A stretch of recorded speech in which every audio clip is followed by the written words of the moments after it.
Hello and welcome. I'm HM Friendly. This particular book was published in 1939 between World War I and World War II. And World War I in particular was an extremely brutal war. Soldiers would return with absolutely horrendous injuries. And in this small book, it tells the story of a soldier who returned home from war, basically almost in a casket. Most of his body essentially is obliterated, but his mind is perfectly functional. I hope you'll enjoy me reading it. By the way, in the first couple of chapters of this, you may have no idea what's going on. This is intentional because it represents the mental state of the main character, who is recovering from severe war wounds. Once we're a couple of chapters in, things will become more clear, so just stick with it for a little bit. If you enjoyed this, please consider supporting me on Patreon. I'll put the link in the description below. Thank you. Johnny Got His Gun by Dalton Trumbo, published in 1939. Book 1, The Dead. Chapter 1. He wished the phone would stop ringing. It was bad enough to be sick, let alone having a phone ring all night long. Boy, was he sick. Not from any of their sour French wine either. A man couldn't hold enough of it to get a head this big. His stomach was going round and round and round. Fine thing nobody'd answer that phone. It sounded like it was ringing in a room about 1,000,000 miles wide. His head was 1,000,000 miles wide too. The hell with the telephone. That damn bell must be at the other end of the world. He would have to walk for a couple of years to get to it. Ring, ring, ring all night long. Maybe somebody wanted something bad. Telephones ringing at night are important. You'd think they'd pay attention to it. How could they expect him to answer it anyhow? He was tired and his head was plenty big. You could stick a whole phone in his ear and he couldn't even feel it. He must have been drinking dynamite. Why didn't somebody answer that goddamn telephone? Hey Joe, front and center. Here he was, sick as hell, like a damned fool, making his way through the night shipping room toward the telephone. It was so noisy you wouldn't think anybody could hear a tiny sound like a phone ringing. Yet he had. He'd heard it above the click, click, click of the Battle Creek wrappers, and the rattle of the belt conveyors, and the howl of the rotary ovens upstairs, and the rumble of steel root bins being hauled into place, and the sputter of motors in the garage being tuned up against the morning's work, and the scream of dollies that needed oil. Why the hell didn't somebody oil them? He walked down the middle aisle between the steel bins that were being filled with bread. He threaded his way through the floor litter of dollies and boxes, and rumpled cartons and crippled loaves. The boys looked at him as he went. He remembered their faces floating by him as he moved toward the telephone.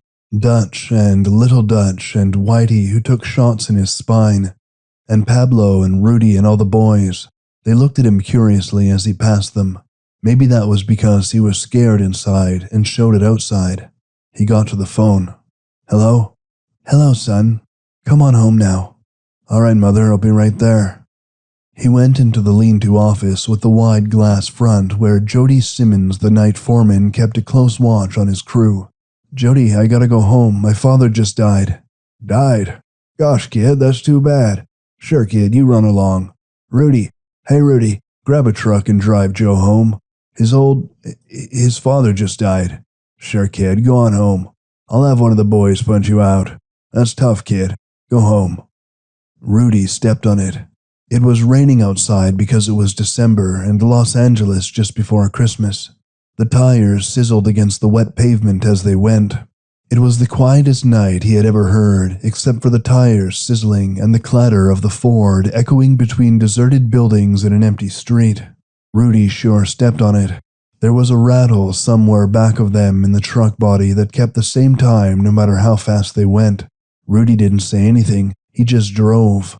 Way out Figueroa past big old houses and then smaller houses, and then out some more to the south end. Rudy stopped the car. Thanks, Rudy. I'll let you know when everything's finished. I'll be back to work in a couple days. Sure, Joe. That's all right. It's tough. I'm sorry. Good night. The Ford grabbed for traction. Then its motor roared and it went side-slipping down the street. Water bubbled along the curb. The rain pattered down steadily. He stood there for a moment to get a good breath, and then he started for the place. The place was on the alley above a garage behind a 2-story house. To get to it, he walked down a narrow driveway which was between 2 houses close together. It was black between the houses. Rain from the 2 roofs met there and splattered down into wide puddles with a queer wet echo like water being poured into a cistern. His feet squished in the water as he went. When he got out from between the 2 houses, he saw lights on over the garage. He opened the door. A rush of hot air swept over him. It was hot air perfumed with the soap and scented rubbing alcohol they used for bathing his father, and with the powder they put on him afterward to fight off bed sores. Everything was very quiet. He tiptoed upstairs, his wet shoes still squishing a little. In the living room, his father lay dead with a sheet pulled over his face. He had been sick a long while, and they had kept him in the living room because the glassed-in porch, which was the bedroom for his father and mother and sisters, was too drafty. He walked over to his mother and touched her shoulder. She wasn't crying very hard. "Did you call someone?" "Yes, they'll be here any time. I wanted you to be here first." His younger sister was still asleep on the glassed-in porch, but his older sister, only 13, was crumpled in a corner in her bathrobe, catching her breath and sobbing quietly. He looked over at her. She was crying like a woman. He hadn't realized before that she was practically grown up. She had been growing up all the time, and he hadn't noticed until now when she was crying because her father was dead. A knock came on the door downstairs. "It's them. Let's go into the kitchen. It'll be better." They had a little trouble getting his sister into the kitchen, but she came quietly enough. It seemed she couldn't walk. Her face was blank. Her eyes were big and she was gasping more than crying. His mother sat on a stool in the kitchen and took his sister into her arms. Then he went to the head of the stairs and called down quietly, "Come in." 2 men in gleaming clean collars opened the door down there and started up the stairs. They carried a long wicker basket. Quickly, he stepped into the living room and pulled aside the sheets to have a look at his father before they reached the top of the stairs. He looked down at a tired face that was only 51 years old. He looked down and thought, "Dad, I feel lots older than you. I was sorry for you, Dad. Things weren't going well and they never would have gone well for you, and it's just as good you're dead. People have got to be quicker and harder these days than you were, Dad. Good night and good dreams. I won't forget you, and I'm not as sorry for you today as I was yesterday. I loved you, Dad. Good night." They came into the room. He turned and walked into the kitchen to his mother and sister. The other sister, who was only 7, still slept. There were sounds from the front room. The men's footsteps as they tiptoed around the bed. A faint whoosh of covers being thrown toward the foot. Then a sound of bed springs relaxing after 8 months' use.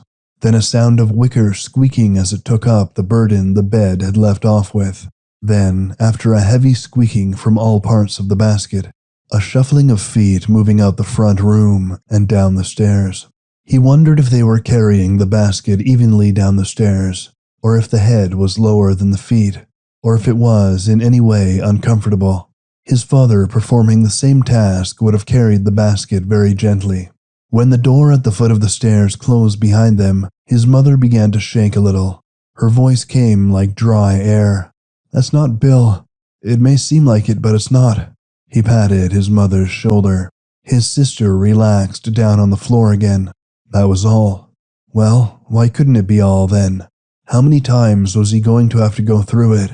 It was all over and finished, and why couldn't the goddamn phone ever stop ringing? He was nutty because he had a hangover, a big hangover, and he was having bad dreams. Pretty soon, if he'd had to, he'd wake up and answer the phone, but somebody should do it for him if they had any consideration at all, because he was tired and sick of it. Things were getting floaty and sickly. Things were so quiet. Things were so goddamn still. A hangover headache thumps and clatters and raises hell inside your skull. But this wasn't any hangover. He was a sick man. He was a sick man, and he was remembering things, like coming out of ether. But you'd think the telephone would stop ringing sometime. It couldn't just go on forever. He couldn't go over and over the same business of answering it and hearing his father was dead and then going home through a rainy night. He'd catch cold if he did that much more. Besides, his father could only die once. The telephone bell was just a part of a dream. It had sounded different from any other telephone bell or any other sound because it had meant death. After all, that bell was a particular kind of thing, a very particular kind of thing, as old Professor Eldridge used to say in senior English. And a particular kind of thing sticks with you, but there's no use of it sticking too close. That bell and its message and everything about it was way back in time, and he was finished with it. The bell was ringing again. Way far off, as if echoing through a lot of shutters in his mind, he could hear it. He felt as if he were tied down and couldn't answer it. Yet, he felt as if he had to answer it. The bell sounded as lonesome as Christ ringing out in the bottom of his mind and waiting for an answer. And they couldn't make connections. With each ring, it seemed to get lonesomer. With each ring, he got more scared. He drifted again. He was hurt. He was bad hurt. The bell was fading. He was dreaming. He wasn't dreaming. He was awake even though he couldn't see. He was awake even though he couldn't hear a thing except a telephone that really wasn't ringing. He was mighty scared. He remembered how, as a kid, he read The Last Days of Pompeii and awakened in the middle of the dark night, crying in terror with his face suffocating in the pillow, and thinking that the top of one of his Colorado mountains had blown off, and that the covers were lava, and that he was entombed while yet alive, and that he would lie there dying forever. He had that same gasping feeling now. He had that same cowardly griping in his bowels. He was unchristly scared, so he gathered his strength and made like a man buried in loose earth, clawing out with his hands toward air. Then he sickened and choked and fainted half away and was dragged back by pain. It was all over his body like electricity. It seemed to shake him hard and then throw him back against the bed, exhausted and completely quiet. He lay there feeling the sweat pour out of his skin. Then he felt something else. He felt hot, damp skin all over him, and the dampness enabled him to feel his bandages. He was wrapped in them from top to bottom, even his head. He really was hurt then. The shock caused his heart to smash against his ribs. He grew prickly all over. His heart was pounding away in his chest, but he couldn't hear the pulse in his ear. Oh God, and he was deaf. Where did they get that stuff about bomb-proof dugouts when a man in one of them could be hit so hard that the whole complicated business of his ears could be blown away, leaving him deaf, so deaf he couldn't hear his own heartbeat? He had been hit, and he had been hit bad, and now he was deaf. Not just a little deaf, not just halfway deaf. He was stone deaf. He lay there for a while with the pain ebbing and thinking, this will give me something to chew on, all right. What about the rest of the guys? Maybe they didn't come out so lucky. There were some good boys down in that hole. How will it seem being deaf and shouting at people? You write things on paper. No, that's wrong. They write things on paper and show you. It isn't anything to kick up your heels and dance about, but it might be worse. Only when you're deaf, you're lonesome, you're God-forsaken. So he'd never hear again. Well, there were a hell of a lot of things he didn't want to hear again. He never wanted to hear the biting little castanet sound of a machine gun, or the high whistle of a 75 coming down fast, or the slow thunder as it hit, or the whine of an airplane overhead, or the yells of a guy trying to explain to somebody that he's got a bullet in his belly and that his breakfast is coming out through the front of him, and why won't somebody stop going forward and give him a hand? Only nobody could hear him. They're so scared themselves. The hell with it. Things were going in and out of focus. It was like looking into one of those magnified shaving mirrors and then moving it toward you and away from you. He was sick and probably out of his head, and he was badly hurt, and he was lonesome deaf, but he was also alive, and he could still hear, far away and sharp, the sound of a telephone bell. He was sinking and rising and then going in lazy, quiet black circles. Everything was alive with sound. He was nuts all right. He caught a glimpse of the big ditch where he and the guys used to go swimming in Colorado, before he came to Los Angeles, before he came to the bakery. He could hear the splash of water as Art did one of his high dives. He's a fool for diving so far. Why can't the rest of us do it? He looked out across the rolling meadows of Grand Mesa, 11,000 feet in the sky, and saw acres of columbines stirring in a cool August breeze, and heard, far off, the roar of mountain streams. He saw his father pulling a sled with his mother on it one Christmas morning. He heard the fresh snow squealing under the runners of the sled. The sled was his Christmas present, and his mother was laughing like a girl, and his dad was grinning in his slow, wrinkly way. They seemed to have a good time, his mother and his father, especially then. They used to flirt with each other right in front of him before the girls were born. Do you remember this? Do you remember that? I cried. You talk like this. You wore your hair so. You picked me up and I remembered how strong you were. And you put me on Old Frank because he was gentle, and after that we rode across the river on the ice with Old Frank picking his way carefully like a dog. You remember the telephone when you were courting me. I remember everything when I was courting you, even the gander that used to rush and hiss at me when I took you in my arms. You remember the telephone when you were courting me, silly? I remember. Then you remember the party line going 18 miles along Coal Creek Valley and only 5 customers? I remember the way you looked with your big eyes and your smooth forehead. You haven't changed. You remember the telephone line and how new it was? It was lonely out there with nobody in 3 or 4 miles, and nobody really in the world but you, and me waiting for the telephone to ring. It rang 2 times for us, remember? 2 rings, and you were calling from the grocery store when the store was closed, and the receivers all along the line, all 5 of them going click click.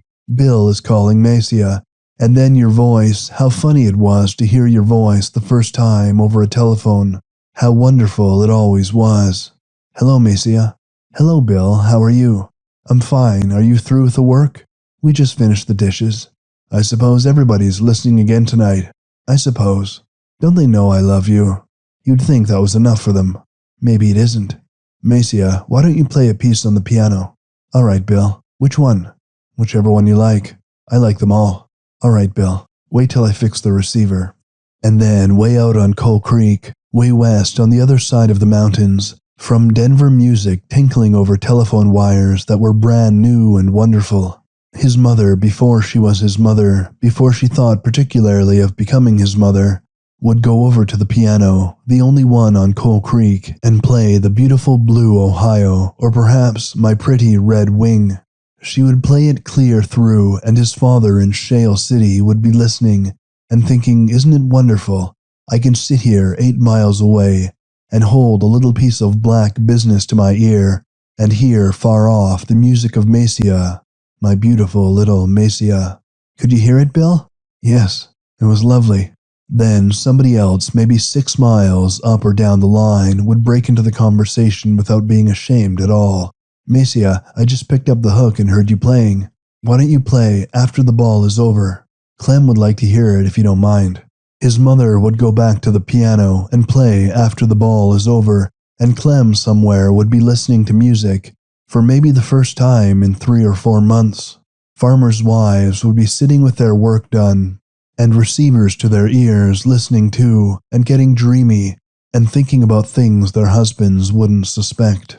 And so it went, with everybody up and down the lonesome bed of Coal Creek, asking his mother to play a favorite piece, and his father listening from Shale City, and liking it, but perhaps growing a little impatient occasionally, and saying to himself, I wish the people out on Coal Creek would understand that this is a courtship, not a concert.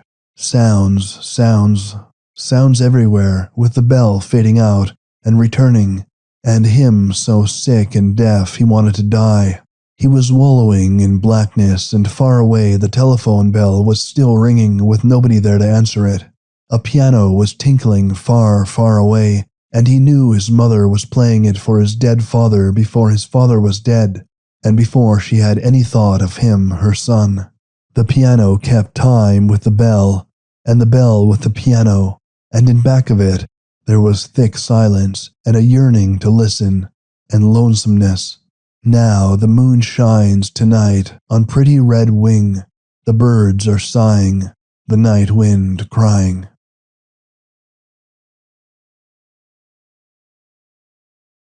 Chapter 2